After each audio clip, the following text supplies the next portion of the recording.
ఉంటుంది. అన్నిటి మీద ఎంక్వైరీ జరుగుతుంది. ఒక దళితుడిని తెలుగుదేశం గూండాలు అత్యంత దారుణంగా హత్య చేస్తే కనీసం చివరి చూపు కూడా చూడటానికి వెళ్ళలేమకుండా ఇట్లాంటి పరిస్థితి ఎప్పుడైనా చూసారా మీరు? చూడం కదా, అంబేద్కర్ గారు రాజ్యాంగం నడిస్తే ఇట్లాంటి రావు. రెడ్ బుక్ రాజ్యాంగం కదా చంద్రబాబు నాయుడు గారు పాటిస్తుంది. ఆయన కొడుకు లోకేష్ బాబు గారు రాసిన రెడ్ బుక్ రాజ్యాంగం. నారాసుర రక్త చరిత్ర. అందుకని ఈ కర్మ దళితుల్ని మర్డర్ చేసి వాళ్ళని పూడ్చుతున్నప్పుడు కూడా నివాళులు అర్పించకూడదంట. ఇదెక్కడ చట్టం, ఇదెక్కడ న్యాయం అర్థం కావట్లా. మీరు చెప్పండి. నారాసుర రక్త చరిత్ర. ఆ రెడ్ బుక్ చెప్పి నాశనం చేసేశారు ఆంధ్ర రాష్ట్రాన్ని. ఇప్పటికైనా అంబేద్కర్ గారి రాజ్యాంగం చదవండి బాబు. ఎందుకు రాశాడు ఆ మహానుభావుడు ఈ దేశం కొరకు?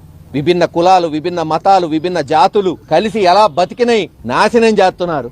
రెడ్ బుక్ అని ఒకటి గుర్తు పెట్టుకోండి. ఈ రోజు మీరు మాకు పాఠాలు నేర్పుతున్నారు, రేపు గుణపాఠాలు నేర్చుకునే రోజు వస్తుంది.